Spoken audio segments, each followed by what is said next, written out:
जी नमस्कार। आज हम बेसिक वास्तु की नेक्स्ट क्लास की बात कर रहे हैं। अब इसमें आपने मेरी 3 क्लासेस को जरूर सुना होगा, मैं ऐसा उम्मीद करता हूं, जिसमें मैंने बेसिक वास्तु का बिल्कुल स्टार्टिंग से बताया है कि दिशाओं के गुणधर्म क्या हैं, कैसे आप अपने घर का जो 2D प्लान है उसका सेंटर यानी कि ब्रह्म स्थान फाइंड आउट करते हैं और कैसे उस पे शक्ति चक्र रख के आप अपने घर की ग्रिडिंग करते हैं।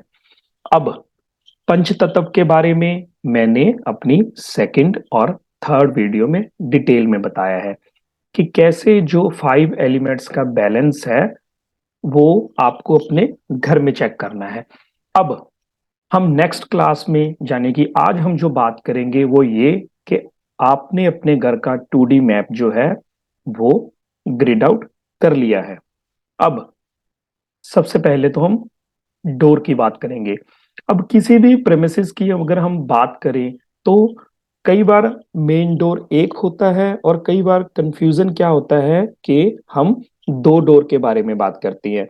तो जिन लोगों के अपने बंगला हैं, काफी बड़ा एरिया है, जिसमें उन्होंने उस बड़े एरिया में बिल्कुल एक छोटे एरिया में अपना कंस्ट्रक्शन पार्ट जो है वो घर का बनाया हुआ होता है, तो उस केस में हमारे पास 2 डोर होते हैं।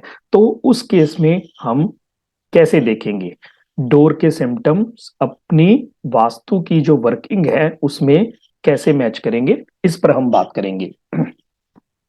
तो सबसे पहले तो जो फ्लैट में रहते हैं या जो लोग ऐसे प्रेमिसेस में रहते हैं जिसमें आपका पूरा का पूरा जो एरिया है वो कंस्ट्रक्शन पार्ट में आ रहा है, उस केस में तो हमारे पास सिर्फ और सिर्फ एक ही डोर होगा। और दूसरी जो कंडीशन है वो ये है, मान के चलिए आपका एरिया काफी बड़ा है, सपोज 200 बाई 200 का है, जिसमें आपने उसके अंदर 30 बाई 60 का एरिया ही कंस्ट्रक्ट किया हुआ है। तो उस केस में जो आपकी ग्रिडिंग है वो 2 तरीके से होगी। एक तो आप अपने 200 बाई 200 के फुली एरिया को ग्रिड करोगे। अब उस ग्रिड का जो मेन डोर है वो आप देखोगे कि आपके किस डायरेक्शन में आ रहा है, किस डायरेक्शन के किस पर्टिकुलर जोन में आ रहा है, क्योंकि वही जो है आपके पूरे प्रेमिसेस का मेन गेट है, जहां से आपकी जो एनर्जी है वो आउटर ब्रह्मांड से कनेक्ट होती है। तो आप अपनी लाइफ में आ रही मुश्किलों को उस डोर के सिम्टम्स से मैच करोगे। अगर वो मैच होती हैं तो आप उस केस में क्या करोगे, उसकी रेमेडीज पार्ट हम अप्लाई करेंगे। और फर्दर जो आपका कंस्ट्रक्शन पोर्शन है, कंस्ट्रक्टेड पार्ट है, उसको आप अलग से ग्रिड करोगे। फिर वहां का जो डोर है जहां से आप कंस्ट्रक्टेड पार्ट में एंटर होते हो, वहां के आप सिम्टम मैच करोगे। वो जिस भी जोन में आ रहा है वहां पे आप चेक करोगे कि आपको रेमेडी अप्लाई करने की जरूरत है या फिर नहीं है। अब हमारे पास 32 जोन्स हैं। अब 32 जोन्स की जो एंट्रेंस है उसके क्या क्या इफेक्ट हैं वो हम स्टडी करेंगे। सबसे पहले तो हम बात करेंगे नॉर्थ की दिशाओं की, यानी कि N1 से N8 तक। अब अगर आपका जो मेन डोर है वो N1 में आ रहा है, तो N1 में क्या है, आपको लोगों की जो बैड इंटेंशन है उसकी वजह से आपको परेशानी होती है, किसी और की इंटेंशन की वजह से आपको परेशानी होती है। अगर आपको ऐसा लग रहा है कि बाकी लोगों की जो बैड इंटेंशन है आपके प्रति, आपके पारिवारिक मेंबरों के प्रति, तो इट मींस ये डोर की एनर्जी आपको इम्पैक्ट कर रही है। ऐसे ही जो N2 है वो क्या है, एक जेलस क्रिएट करती है। बाहर की दुनिया के जो लोग हैं उन लोगों में आपके परिवार, आपके धन संपत्ति, आपकी प्रोग्रेस को लेके जेलस फैक्टर होगा। जो N3 का गेट है, N3 का गेट बहुत ही अच्छा माना गया है। इसकी जो एनर्जीज हैं वो आपकी मनी के लिए, पैसे के आकर्षण के लिए बहुत अच्छी एनर्जीज हैं इसकी। और जो N4 है, ऐसे ही जो N4 की एनर्जीज हैं वो भी बहुत अच्छी हैं। अगर आपको N3 और N4 की जो एंट्री गेट मिल रहा है तो इट मींस आपको धन के बहुत अच्छे अवसर मिलेंगे। ये घर की जो एंट्रेंस है वो बहुत अच्छी मानी गई है। जो N5 है, N5 जो है वो हमें थोड़ा सा रिलीजियस बना देता है। तो रिलीजियस नेचर के कारण अगर आपको ऐसा लग रहा है कि आपकी धार्मिकता आपके लिए थोड़ा सा हर्डल क्रिएट कर रही है, आपको दिक्कत परेशानी आ रही है, तो आप इस गेट की जो एनर्जी है उसको बैलेंस करेंगे। अब N6 में क्या है, आपका जो बिहेवियर है वो कुछ अच्छा नहीं रहता, थोड़ी सी एग्रेसिवनेस भी उसमें आ जाती है, और आपके बिहेवियर की वजह से लोगों से आपकी कनेक्टिविटी वीक हो जाती है, लोग आपसे बातचीत करना जो है वो बंद कर देते हैं।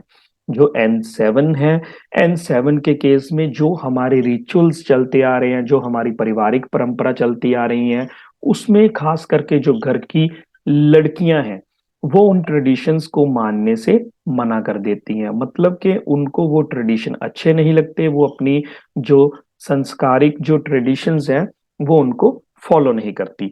और जो N8 है, ये हायर बैंक बैलेंस है। अगर आपका काम बैंकिंग से रिलेटेड है या फिर आपकी सारी ट्रांजैक्शन ऑनलाइन हो रही हैं, मेरी बात आप समझ रहे होगे, मतलब कि आपका काम जो है बिल्कुल आप प्रॉपर टैक्स पे कर रहे हो, सारी ट्रांजैक्शन आपकी एक नंबर में हो रही हैं, तो ये आपके लिए अच्छा बैंक बैलेंस देता है। अक्सर लोग कहते हैं कि N8 की एंट्री जो है वो हायर बैंक बैलेंस की है, लेकिन हमारे घर में N8 की एंट्री है, हमें वो इम्पैक्ट नहीं मिल रहा। वो इसीलिए नहीं मिल रहा क्योंकि आपकी जो ट्रांजैक्शंस हैं वो प्रॉपर ऑनलाइन नहीं हो रही हैं, आप प्रॉपर टैक्स नहीं पे कर रहे, तो इसी वजह से आपको दिक्कत परेशानी हो रही है। अब ये तो आपने एक घर के पॉइंट ऑफ व्यू से समझा। अगर आप इसी को एक बिजनेस पॉइंट ऑफ व्यू से समझे, सपोज आपका कोई कमर्शियल ऑफिस है, बिल्डिंग है, अब उस केस में क्या होगा? उस केस में जो N1 है, N1 के केस में जो आपके कॉम्पिटिटिव हैं वो बिजनेस लीड्स आपसे छीन के ले जाएंगे। कहने का मतलब है जो डील आप फाइनल करने वाले हो उसको आपके कॉम्पिटिटर फाइनल कर देंगे। धीरे धीरे सिम्टम मैच करने की कोशिश करिए। अब घर के केस में क्या था, लोगों की बैड इंटेंशन आपको परेशानी कर रही थी और इसीलिए आपको दिक्कत परेशानी आ रही थी, और इसी बिजनेस केस में क्या होगा, आपके कंपटीशन आपकी डील चुरा के ले जाएंगे। N2 के केस में, N2 के केस में डिपार्टमेंटल में बिन मतलब की आपकी कंप्लेंट्स होंगी, जो लोगों का जेलस फैक्टर है वो बिन मतलब की कंप्लेंट्स आपके रिगार्डिंग करेंगे और आपकी ग्रोथ में दिक्कत आएगी। जो N3 की एंट्रेंस है उस केस में आपके पास रेगुलर कस्टमर होंगे और आपका जो ग्रोथ लेवल होगा वो बहुत अच्छा होगा। N4 के केस में भी आपके पास अच्छा कस्टमर होगा, और जैसे घर के केस में तो क्या है, N3 N4 के केस में आपको एंसेस्ट्रियल गेन्स भी बहुत मिलता है, जो आपके बाप दादाओं की प्रॉपर्टी के रिगार्डिंग आपको बेनिफिट्स होते हैं। ऐसे N5 के केस में है जो आपका एटीट्यूड है, आपकी रिलीजियस नेचर है, आपकी पर्टिकुलर फिलॉसफी है जो आप फॉलो कर रहे हो, वो एटीट्यूड की वजह से आप अपनी बिजनेस में नुकसान खाओगे। N6 में केस में क्या है, जो आपकी डिसीजंस होंगे, जो आपके फैनेटिक बिहेवियर के कारण आपके डिसीजंस होंगे, उससे आपको लॉस होगा। और N7 के केस में जो, जैसे कि नॉर्मल केस में जो हमारे ट्रेडिशन थे वो हम, हमारे घर की लड़कियां जो हैं वो फॉलो नहीं करती, तो N7 के केस में ऐसे ही नुकसान होने के कारण आपके जो बिजनेस सीक्रेट्स हैं वो लीक होंगे। आपके जो भी बिजनेस में आपके हेल्पर्स होंगे वो उन रूल्स को फॉलो करने से मतलब कि मना कर देंगे, वो प्रॉपर फॉलो नहीं कर पाएंगे और आपको नुकसान होगा।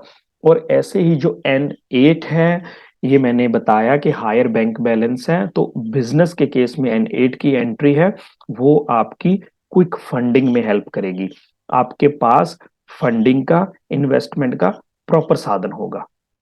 तो इस तरह से आप अपनी जो सिम्टम्स हैं उनको मैच करिए। अब हम बात करेंगे ईस्ट दिशा की। अब ईस्ट यानी कि इवन, इवन के केस में क्या होगा, फायर से रिलेटेड, कुछ एक्सीडेंट से रिलेटेड, मतलब कि आपको नुकसान होने की पॉसिबिलिटी है। और E2 के केस में आपके खर्चे काफी ज्यादा बढ़ जाएंगे। और हाँ, मैं आपको एक बात ये बता दूं कि ये जो एट्रीब्यूट्स हैं वो इन आउटर पेरिफेरी के जो 32 देवता हैं, उन 32 देवताओं के गुण धर्म के कारण है। अब वहां पे गेट होने का मतलब है कि वो जो देवताज हैं वहां से उनकी जो एनर्जी है, उनका जो ऑरा है, उसको नुकसान हो रहा है, उनकी एनर्जी की लीकेज हो रही है, जिसकी वजह से आपको ये दिक्कत परेशानियां आती हैं। E3 के केस में बहुत अच्छा एनर्जी गेट है ये आपको मनी, प्रॉफिट्स, सक्सेस बहुत अच्छे से देता है। और जो E4 है, E4 के केस में भी आपको अच्छा मॉनेटरी गेन होता है, अच्छे लोगों के साथ, गवर्नमेंट के साथ आपके अच्छे लिंक होते हैं, और उन्हीं लिंक की वजह से आपको अच्छा मॉनेटरी बेनिफिट्स होता है। मान के चलो किसी का गवर्नमेंट कॉन्ट्रैक्ट का काम है, तो आपके अच्छे गवर्नमेंट से लिंक होंगे और आपको अच्छे लेवल के कॉन्ट्रैक्ट मिलेंगे। E5, E5 आपको शॉर्ट टेम्परामेंट देता है, आपको एग्रेसिव बनाता है, आपको गुस्सा जल्दी जल्दी आएगा, आपको गुस्से में ये नहीं पता लगेगा कि आप किससे क्या डील कर रहे हो, क्या फाइनलाइजेशन कर रहे हो, जिससे आपको नुकसान होगा।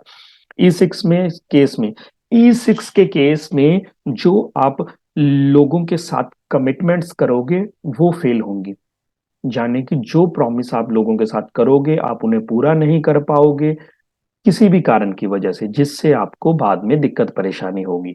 और E7 के केस में आपका जो बिहेवियर है वो इनसेंसिटिव होगा। यहाँ पे आप स्लाइड में देखोगे ये थोड़ा सा गलत लिखा है। E6 और E7 के जो एट्रीब्यूट्स हैं वो आप थोड़ा एक्सचेंज करके उनको मैच करना। E7 के केस में आपका बिहेवियर इनसेंसिटिव होगा, और E8 के केस में भी कोई चोरी, कुछ एक्सीडेंट, कोई लॉसेस, इन सब कारणों की वजह से आपको परेशानियां होंगी।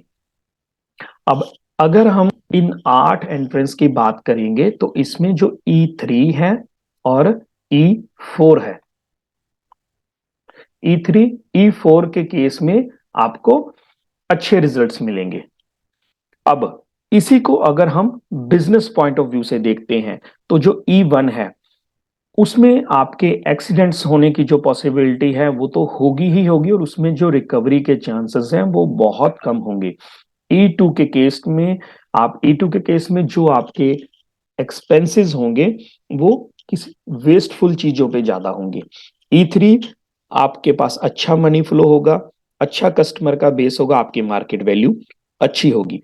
E4 के केस में आप एक अच्छे मार्केटिंग लीडर होगे, आपके गवर्नमेंट के साथ अच्छे लिंक होंगे, जिसकी वजह से आपको बहुत ज्यादा बेनिफिट होंगे। E5 के केस में वही आपका जो बिहेवियर है वो शॉर्ट टेम्परामेंट होगा, बात बात पर आपको गुस्सा आएगा, जिसकी वजह से आप अपनी 100% एनर्जी को यूटिलाइज नहीं कर पाओगे। E6 के केस में आपकी जो भी किसी के साथ कमिटमेंट्स होगी फाइनेंशियल पॉइंट ऑफ व्यू से, तो आप वो पूरी नहीं कर पाओगे, जिसकी वजह से आपकी डील्स जो हैं वो धीरे धीरे कम होती जाएंगी। E7 के केस में आप में वो बात नहीं बढ़ पाएगी, एंथुजियाज्म नहीं आएगा काम करने का, यानी कि आपका जो एनर्जी लेवल है वो उस तरीके से काम नहीं कर पाएगा। E8 के केस में गवर्नमेंट से प्रॉब्लम होगी, मनी लीकेज होगी, और जो है जैसे IB, income tax, sale tax, इन सब के कारण जो आपको दिक्कत परेशानियां होंगी वो इसी जोन की वजह से होंगी। तो आप इन 8 एट्रीब्यूट्स को अपने ऑफिस में, अपनी कमर्शियल बिल्डिंग में, अपने घर में प्रॉपर ग्रेडिंग करके मैच करने की कोशिश करिए। अब अब हम बात करेंगे साउथ के गेट्स की।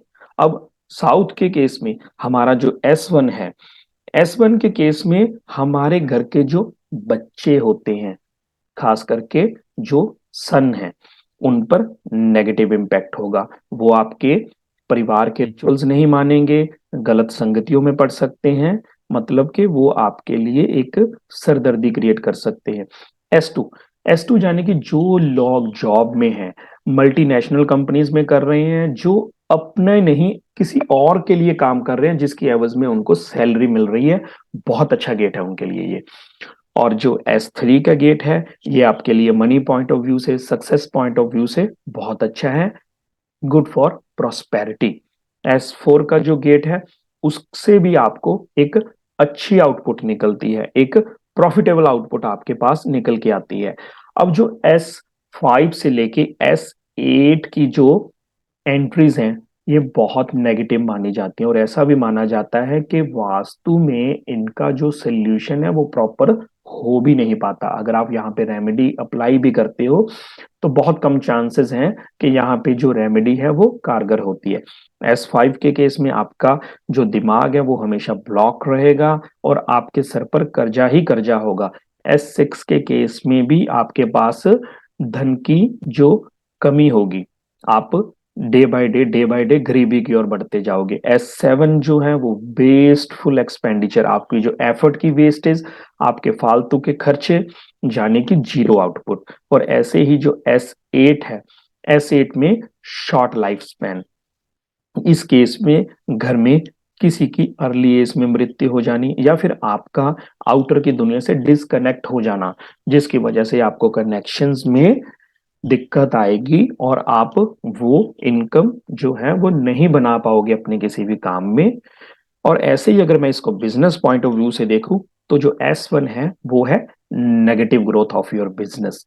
जो S2 है वो क्या है, सर्विसेज बिजनेस के लिए अच्छा है। If you are a service provider then आपके लिए ये बहुत अच्छा है। S3 के केस में आपकी डील्स जल्दी जल्दी फाइनलाइज होंगी, आपके पास अच्छा पैसा आएगा। ऐसे ही जो S4 है वो आपके ब्रांड नेम के लिए, आपकी एक्सपेंशन के लिए बहुत अच्छा है। S5 के केस में आपके कर्जे जो हैं वो दिन ब दिन बढ़ते जाएंगे। S6 में जो आपका बिजनेस है वो धीरे धीरे कम होता जाएगा। S7 जाने की जो धंधों की वजह से नुकसान होता है आप उन्हीं को चूज करते जाओगे, तो वो चीज है लॉस मेकिंग, जो आपकी एफर्ट्स है वो डे बाय डे बढ़ती जाएंगी। और जो S8 है, S8 के केस में आपको क्या है, अपने बिजनेस पार्टनर से हो सकता है धोखा मिल जाए, तो उससे आपको काफी नुकसान हो सकता है। तो इन सिम्टम्स को मैच करिएगा और फिर इसकी रेमेडी अप्लाई करिएगा। अब हम बात करेंगे वेस्ट के गेट्स की। जो W1 का गेट है, W1 आपको वीक फाइनेंशियल पोजीशन देता है, वीक फाइनेंशियल पोजीशन। ऐसे ही W2 वो भी आपकी लाइफ में इंस्टेबिलिटी क्रिएट करता है, इनसिक्योरिटी कम क्रिएट करता है। जो W3 है वो मनी पॉइंट ऑफ व्यू से, ग्रोथ की व्यू से अच्छा गेट है। W5 भी इसी तरह एक स्मूथ सी लाइफ देता है, जाने की एक अच्छी लाइफ जिसमें एक पर्सन जो है वो एक सेटिस्फाइड पोजीशन में होता है। W5 जो है वो आपको एक ऐसा एटीट्यूड देता है जिसमें आपको चीजें काफी परफेक्शन में करने की आदत पड़ जाती है। आप हर टाइम में परफेक्शन ढूंढते हो, हर काम में परफेक्शन ढूंढते हो और नुक्ताचीनी की जो आदत है वो आपकी बढ़ जाती है।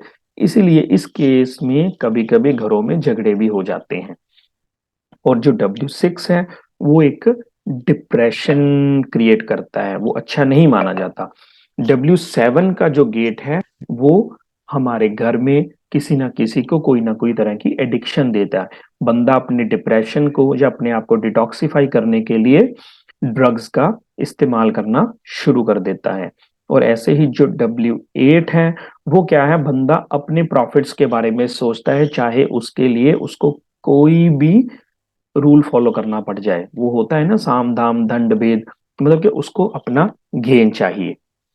अब अगर मैं बिजनेस पॉइंट ऑफ व्यू से देखूं तो W1 के केस में आपके बिजनेस की जो एज है बहुत छोटी होती है, यानी कि शॉर्ट लिव बिजनेस।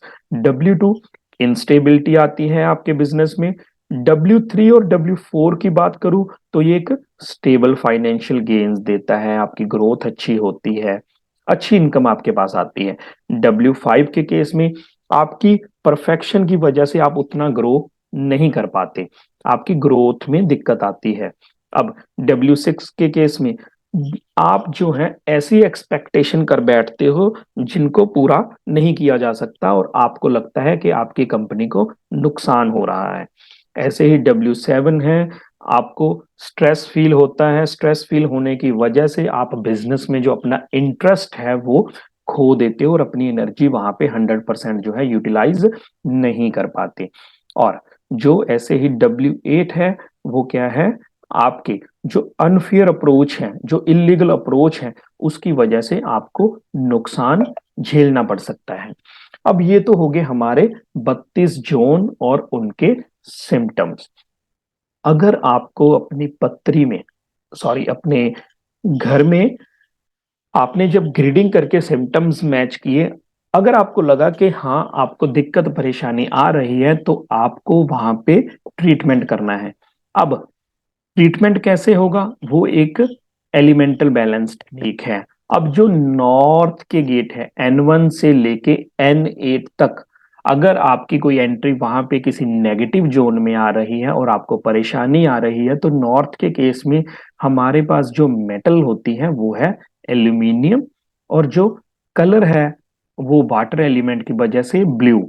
जाने कि आप 4 इंच चौड़ी एक दहलीज बनाएंगे, जाने कि एक 4 इंच चौड़ी नीले रंग की पट्टी अपने बिल्कुल मेन गेट पे लगाएंगे।